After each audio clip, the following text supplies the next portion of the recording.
যাইও তুমি, বাংলাদেশে গেলে রে বন্ধু সিলেট যাইও তুমি।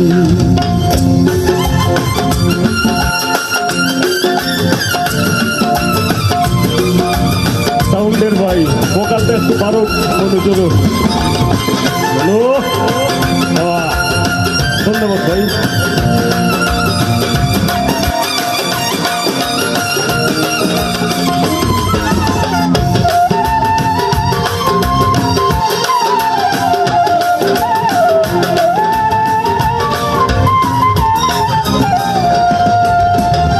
মাঝখান হাওর কয়লা পাথর গাছ গাছালির ছায়া